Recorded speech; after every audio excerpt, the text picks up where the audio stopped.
During the Cold War era, Corso says, there was great government concern that the Russians would gain access to the alien materials. Or worse, the aliens would use their superior technology to invade Earth. According to Corso, an ordinary filing cabinet contains the extraordinary artifacts of the Roswell crash.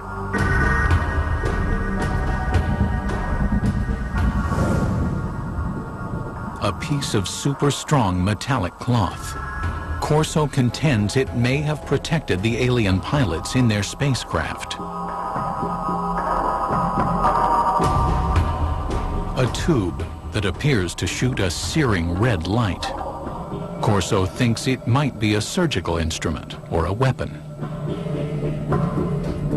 An alien-made headband that, according to his military reports, might have been used to transmit thoughts or control the alien craft. An imprinted set of miniaturized circuits, perhaps a prefabricated microcircuit.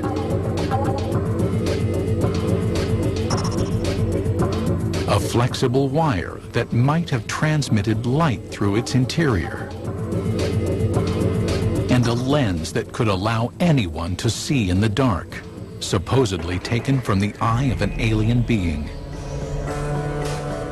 To better understand the puzzling contents of the filing cabinet, Corso claims to immerse himself in classified government documents reporting on alien technology supposedly found at Roswell. According to the reports that Corso claims to have read, some of the world's foremost scientists, men like Wernher von Braun and J. Robert Oppenheimer, have access to the Roswell crash site. Corso says that Lieutenant General Trudeau greenlights him to assemble his own A-list team. You will put on that team anybody that you want. Engineers, scientists, and even I told the Germans. Told them I'll take a couple of Germans too, in addition to the U.S. scientists. Corso claims that based upon his close readings of the Roswell reports, he developed his own theories about how the alien craft may have functioned. What Corso said was that the spacecraft had a way to jump. It didn't fly from wherever it came from to here. It jumped. And he said that's all they knew, that there was a wave around the spacecraft that allowed it somehow not to be a spacecraft, but a time machine. And the reason is that to travel the kinds of vast distances it had to travel, it had to leave what we understand in physics as a space-time continuum, drop out of that, and suddenly reappear in a new spot. In Corso's personal notes are sketches detailing his concepts. Corso speculates that the alien craft is navigated by a mind control interface fitting the alien cranium. It seemed as though by revolving the headband around the alien brain drawings, you would match up the pickups on the headband with various parts of the alien brain. His background research complete, Corso maintains he is ready to move on to the next phase, distribution. He will hand off the alien technology he says comes from Roswell to appropriate defense contractors for development. Try to imagine what would happen if a spaceship crashed on Earth and there was a fabulous piece of technology and somebody like Corso pulled it out and gave it to research labs and said, here guys, figure out how this works. The result, Corso maintains, will lead to a complete reconfiguring of the world's most advanced technologies.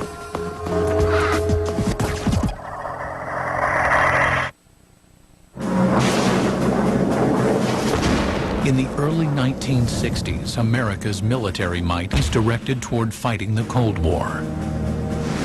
Lieutenant Colonel Philip Corso wants to bring alien technology from Roswell into the fray. By the end of the summer of 1961, he maintains that he begins to contact military weapons labs about his alien artifacts. Now, the Army laboratories also had civilian scientists there, and they developed this relationship of handling classified material. Phil Corso felt very comfortable working through the Army laboratories to the civilian scientists because the clearances were all taken care of by the laboratory. America is dotted with top-secret high-tech labs where civilian scientists work on sensitive military projects. Los Alamos, home of the Manhattan Project, is perhaps the most famous. But in 1961, Fort Belvoir in Virginia is quietly working on a decade-long project to develop night vision engineering. Corso claims he makes this lab the first he approaches with alien technology. In order to get these things reverse engineered properly, you couldn't just take this to a Radio Shack. I mean, it had to go to a place where somebody would understand the technology.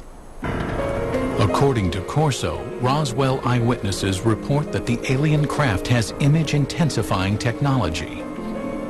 If one went inside the ship and looked out, the world outside would look as bright as day, even at night. There is also, according to Corso, a lens taken out of an alien's eye that has light-enhancing properties.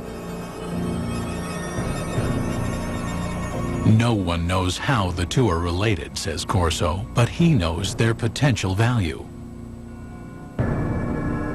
Corso maintains that by the late summer of 1961, he helps researchers at Fort Belvoir by showing them the alien light-enhancing lens and possibly other light-enhancing technology from the Roswell craft.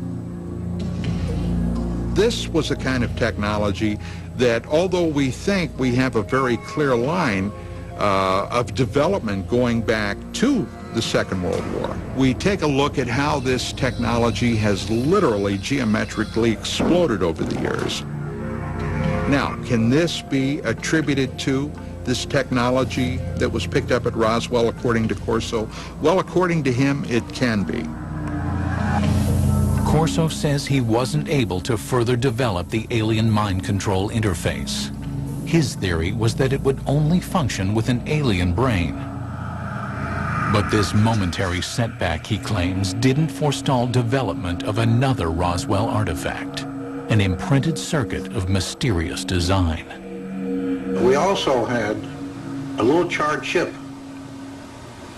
Small thing, maybe 3/8 of an inch square, 2 threads coming out, and a little window in the center with thin wires. These came from Roswell. We didn't know exactly the function of these integrated circuits, but we suspected that these were circuits, electrical circuits. Corso asserts that he brings the object to Bell Labs, which had developed the transistor 14 years earlier. He says scientists there were able to analyze and later recreate the alien microchip. What would happen if something like that were to occur? Well, what would happen is, in a very short time, the world would be transformed radically. There's no doubt that after the development of the integrated circuit in the early 1960s, the world is transformed. Electronic devices from the cell phone to the laptop computer become reality. Corso claims the Roswell microchip was supposedly damaged from the crash, but that in his possession is another alien object, this one apparently fully functioning. He knows from reports that when people were shining this thing around, it caused burning on the surfaces that it was aimed at. Corso says he reads classified military reports speculating that the artifact from Roswell, apparently capable of burning holes in walls, is some kind of cutting tool, perhaps used for surgery. At Hughes Aircraft from the late 1950s into the early 1960s, researchers have been working on what would become the first laser tracking and targeting devices for military aircraft. But engineers have run into a snag in their efforts to create a practical device. That is, Corso asserts, until he shows them the alien cutting tool. It did accelerate after 1960-61 because people figured out new ways to make lasers. And as the science advanced, the engineering advanced. Corso's filing cabinet reportedly contains another treasure from the Roswell trove. It was glass tubes. And they emitted different color lights. And those were sent to Bell Laboratories. From that was one of the greatest advancements I think we have today, came out in fiber optics. Many UFO researchers theorized that the spacecraft had no wiring because it was fitted instead with fiber optic cable. Transmitting information with light happens to be an old technology. It dates back to one of the pioneers of the telephone, Alexander Graham Bell, who experimented with a device he called the photophone in 1880. Most people have never heard of it, but back in his day, serious scientists thought that the photophone was a more impressive invention than the telephone. The photophone was a way that you could transmit a voice signal over a beam of light. Corso's research tells him that data transmission via light had failed because scientists could not direct a beam of light around corners. But Corso contends that the Roswell artifacts might hold the answer. They were looking at this glass fibers and say, wow, the light actually turns a corner. How can light go in curves? And then they concluded the reason for that was because it had a cladding wrap on it. The cladding was the key discovery that you had to make in order to make fiber optics work. Although it would not be until the 1970s that fiber optics were in general use, UFO researchers believed that the cladding wrap on the alien artifact, an outer covering on the fiber that guided the light, made it possible for earthly fiber optics to advance. Corso also says he examined some curious super strong fibers that his military reports claim come from the aliens' flight suits. The first thing of the fabric that amazed me was a thread that I couldn't cut with a razor blade. Just a thread. In his book, Corso offers a theory about the fibers composing the alien flight suits. The alien bodies, probably the more vulnerable aspects, were protected from what had to be incredible energies by the super tenacity of the fabric, which somehow formed a shield. And Corso said they didn't put these on, they were woven around them. In other words, they spun them like a cocoon. According to Corso, he wonders if these super strong fibers could be developed into super strong bulletproof shields for law enforcement and military use. Corso said that the Army tried to bring it to the University of Colorado to try and fabricate this technology. The mid-1960s saw great advances in super strong fabrics that used polymer technology, the type of molecules that Corso claimed were present in his alien fabric. In 1965, Kevlar was invented, a fabric that would be used in bulletproof vests. More proof, according to Corso, of the impact of alien technology. There's no denying that the period Corso works in the Pentagon coincides with a period of rapid technological growth in the United States. Corso's supporters say alien technology played a role, but others see things very differently.